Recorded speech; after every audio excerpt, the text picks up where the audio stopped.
नमस्कार दोस्तों, आज हम बात करने वाले हैं कि फाइनेंशियल फ्रीडम आखिर हम कैसे बने या फाइनेंशियल फ्रीडम हम कैसे प्राप्त करें। तो देखिए, फाइनेंशियल फ्रीडम होना कोई बहुत बड़ी बात नहीं है, बस सिर्फ 3 चीज़ें हैं जो हमें ध्यान में रखनी है।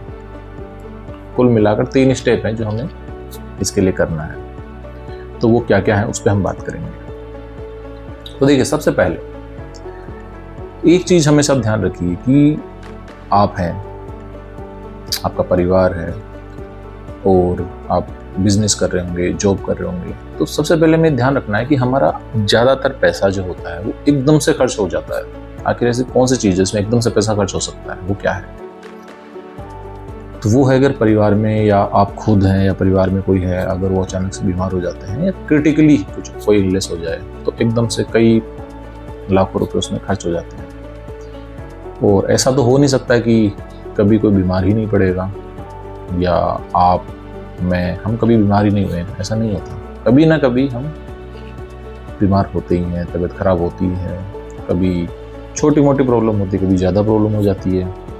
घर में जो है बूढ़े हैं, बुजुर्ग हैं, बच्चे हैं, ये भी बीमार पड़ जाते हैं और कभी कभी कोई क्रिटिकल प्रॉब्लम भी हो सकती है। तो इससे क्या होता है कि आप जब हॉस्पिटल में इलाज के लिए जाते हैं तो बहुत सारा पैसा लगता है।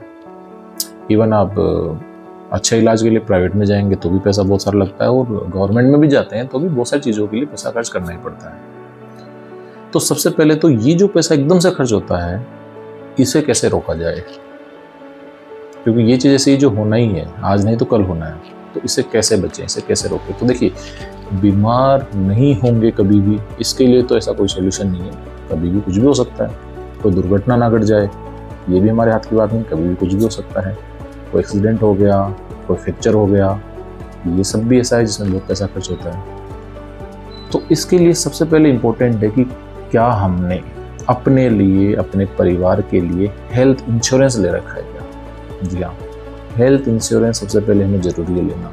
और अभी तो आपको पता है भी जो नया GST आया है उसमें जितने भी इंश्योरेंस है, हेल्थ इंश्योरेंस, वो 0 टैक्स हो गए हैं। तो अगर मान लीजिए कि अगर कोई इंश्योरेंस आपका ईयरली अगर 20,000 रुपये भी जाता है तो लगभग 4 से 5,000 रुपये उसका प्रीमियम कम हो चुका है। तो काफ़ी सस्ते हो गए हैं, तो ये लेना ही चाहिए। तो सबसे इम्पोर्टेंट चीज़ है कि आप पहले अपना और परिवार का एक हेल्थ इंश्योरेंस, एक कॉम्बो पैक ले लीजिए जिसमें आप हैं, माता पिता हैं, बच्चे हैं, ये सब भी उसमें शामिल हो जाए। तो अच्छा हेल्थ इंश्योरेंस आप लीजिए। और अच्छे इंश्योरेंस कहाँ से लेंगे, कैसे होगा, इसके लिए आप अलग अलग वेबसाइट पे भी जा सकते हैं, या जहाँ से आपके बैंक अकाउंट है उनके साथ भी संपर्क कर सकते हैं, और आप उनकी रेटिंग देख सकते हैं, सेटलमेंट रेशियो क्या है वो देख सकते हैं। कुल मिलाकर जिसमें अच्छे बेनिफिट हो, सेटलमेंट रेशियो हाई हो और प्रीमियम बिल्कुल एवरेज हो, बेनिफिट्स ज़्यादा हो, उसको आपको कंसिडर करना चाहिए। और ये 10,000, 15,000, 20,000 में सालाना में ये कॉम्बो पैक मिल जाते हैं। तो ये करना चाहिए। बहुत से लोग जॉब करते हैं तो वहाँ एक कॉर्पोरेट पॉलिसी में हेल्थ इंश्योरेंस होता है, वो भी अच्छा है, लेकिन फिर भी आपको अपना खुद का भी एक हेल्थ इंश्योरेंस रखना चाहिए। तो एक चीज़ तो ये होगी, पहला स्टेप है हेल्थ इंश्योरेंस। सेकंड, देखिए, सेकंड जो बात हम करने जा रहे हैं उसमें एक चीज़ है कि देखिए, फैमिली में, परिवार में आप जॉब कर रहे होंगे, बिजनेस कर रहे होंगे, यानी आप पैसा कमा रहे हैं। बहुत सी फैमिली में ऐसे होता है कि कोई एक व्यक्ति है जो पैसा कमा रहा होता है। किसी फैमिली में हस्बैंड वाइफ है जो पैसा कमा रहे होते हैं, 2 जने होते हैं। इस तरीके से अगर मान लीजिए कि उस परिवार में जो पैसा कमा रहा है कुछ मिसहैपनिंग हो जाए और वो व्यक्ति उस परिवार में ना रहे, यानी कि उसकी डेथ हो जाए, तो क्या होगा? वो व्यक्ति जो है वो तो परिवार में नहीं रहा, उसकी जो कमी है वो तो रहेगी, और वो जो पैसा कमा रहा था वो भी 0 हो चुका है। वो भी बहुत बड़ी कमी है जो अब हमेशा परिवार में रहेगी। और ये सब चीज़ें अपने हाथ की बात नहीं। कभी भी कोई एक्सीडेंट हो जाए, कुछ ऐसी दुर्घटना हो जाए जिसमें ऐसा हो जाए तो क्या करेंगे? और ऐसा बहुत से परिवारों के साथ होता है। इससे बचने के लिए क्या किया जाए? देखिए, अगर जो व्यक्ति परिवार से चला गया वो तो वापस नहीं आ सकता, लेकिन जो पैसे कमा रहा था वो पैसे आते रहें, ये तो हम कर सकते हैं। इसके लिए क्या ऑप्शन है? तो सेकंड जो मैं बात कर रहा हूँ वो है टर्म इंश्योरेंस। जी हाँ, टर्म इंश्योरेंस तो होना ही चाहिए, बहुत ज़रूरी चीज़ है टर्म इंश्योरेंस। तो टर्म इंश्योरेंस का मतलब क्या है? देखिए, टर्म इंश्योरेंस का मतलब ये है कि आप जॉब कर रहे हैं, आपने अपना टर्म इंश्योरेंस करवा रखा है। टर्म इंश्योरेंस होता है 60 ईयर 70 ईयर तक, जब तक आप जिंदा रहेंगे तब तक आप हर साल उसका प्रीमियम देते रहेंगे।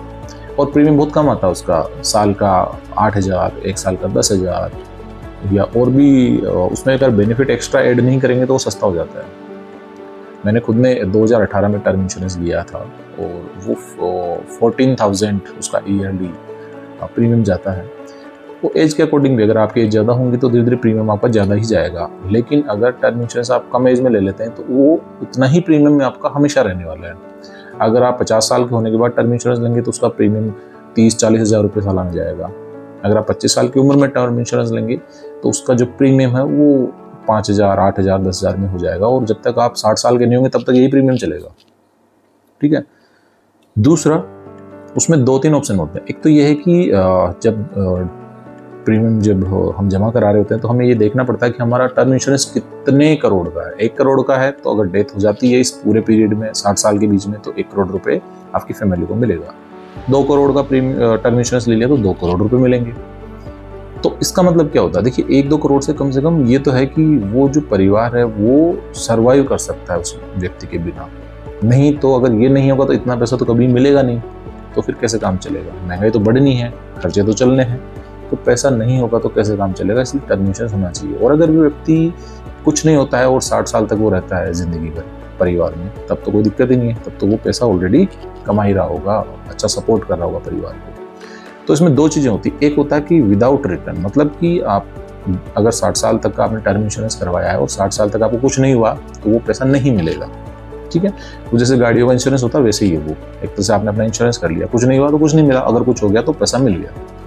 दूसरा होता है कि हमें जो पैसा दिया है वो रिटर्न भी चाहिए, उसका प्रीमियम बढ़ जाता है, लेकिन ऐसी फैसिलिटी भी होती है। दूसरा उसमें ये भी है कि अगर कोई क्रिटिकल इलनेस हो गया मेरे को तो वो टर्म में ही ऐड हो जाता है, आपका प्रीमियम बढ़ जाएगा, लेकिन 20 लाख तक का आपको पैसा मिल जाएगा बीमारी का इलाज कराने के लिए। एक्सीडेंटल डेथ हो जाएगी, उसका अलग से प्रीमियम ऐड करवा सकते हो। नॉर्मल डेथ में 1 करोड़ मिलेगा, लेकिन एक्सीडेंटल में 1.5 करोड़ मिल जाएगा, ये भी आप कर सकते हो। उसमें बहुत सारे ऑप्शंस आते हैं। तो कहने का मतलब सेकंड ऑप्शन आपको करना चाहिए, टर्म इंश्योरेंस बहुत ज़रूरी चीज़ है। आप अपना करवा सकते हैं, अपनी फैमिली में किसी और का भी करवा सकते हैं, लेकिन टर्म इंश्योरेंस तो एक व्यक्ति का होना चाहिए जो पैसा कमा रहा है। अगर 2 कमा रहे तो दोनों का टर्म इंश्योरेंस होना चाहिए।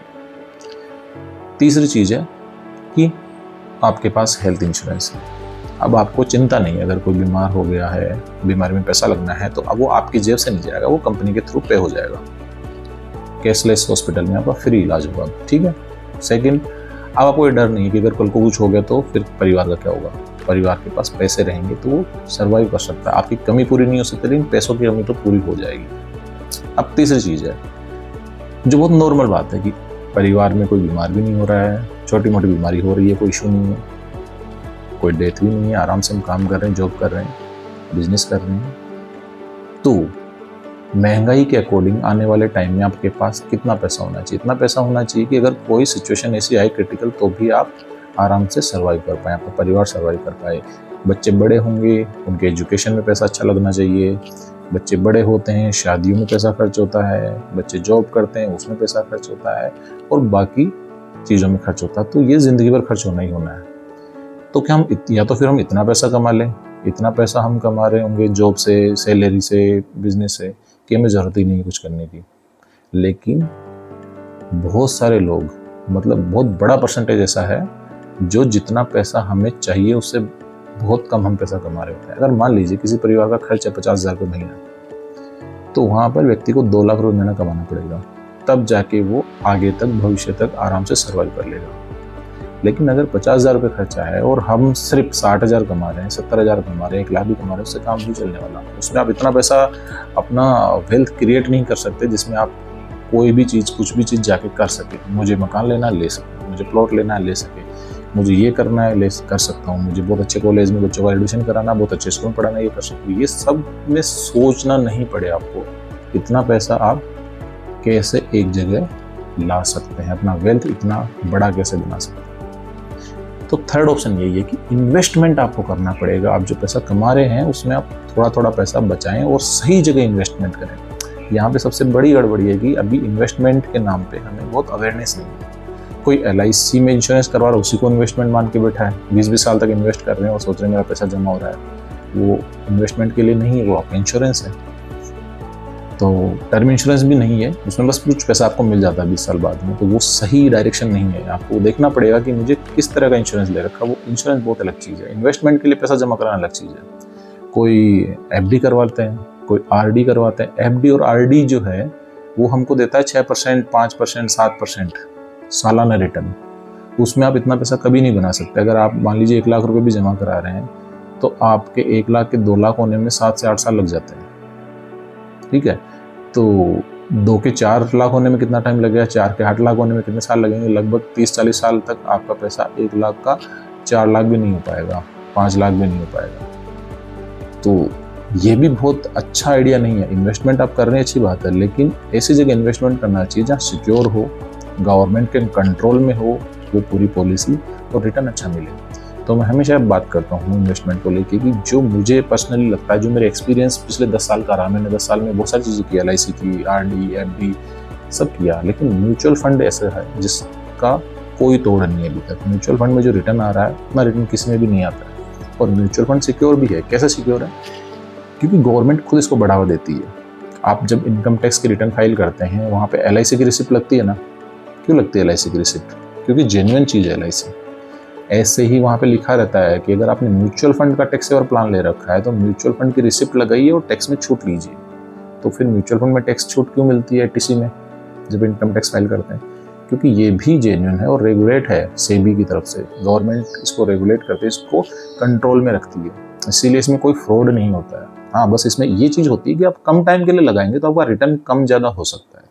लॉन्ग टर्म में लगाओगे तो इसका रिटर्न बहुत ज़बरदस्त मिलता है। एवरेज रिटर्न ही इसका 12 से 18% एनुअली मिलता रहता है। ये है।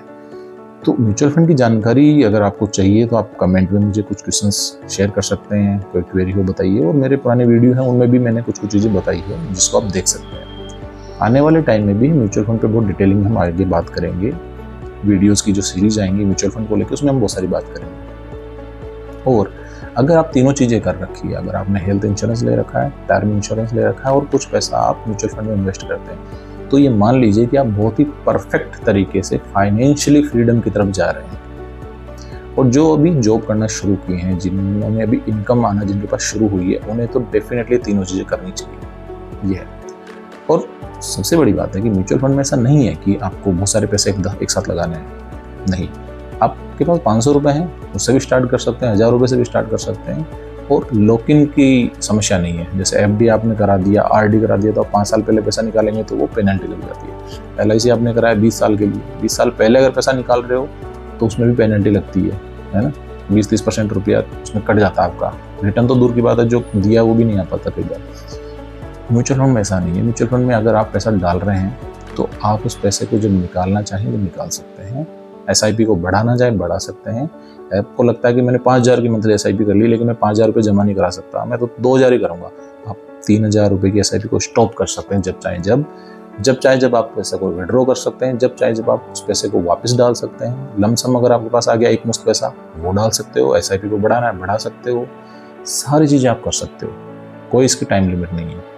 सिर्फ म्यूचुअल फंड में जो टैक्स और प्लान होते हैं उसमें जरूर लॉक इन होता है कि 3 साल पहले आप उस पैसे को नहीं निकाल सकते, बाकी को आप निकाल सकते हैं। तो जब से आप म्यूचुअल फंड करने लगेंगे या इन्वेस्ट करने लगेंगे तो आप उसको अपने मोबाइल पर, अपने ऐप में उसको देख भी सकते हो कि किस तरह से वो मूव कर रहा है, किस तरह से उसमें रिटर्न मिल रहा है, क्या स्टेटस है, कितनी यूनिट्स हमारे पास आ चुकी हैं, सब आप देख सकते हो। और यकीन मानिए, अगर आप म्यूचुअल फंड में इन्वेस्ट कर रहे हैं और अगर आपने 7-8 साल इन्वेस्ट कर दिया तो आप खुद ये बात ज़रूर बोलेंगे कि काश में से और पहले कर रहा होता तो मुझे बहुत बेनिफिट होता।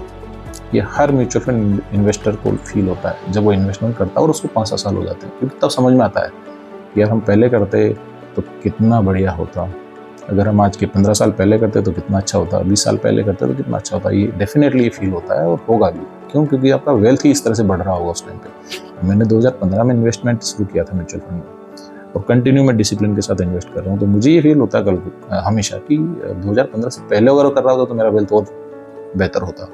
और बढ़िया होता। तो इसीलिए मैंने क्या किया, फिर अपने छोटे जो बच्चे हैं, 5 साल के बच्चे हैं, 4 साल के बच्चे हैं, 3 साल के बच्चे, उनका भी म्यूचुअल फंड आप लोग भी कर सकते हैं।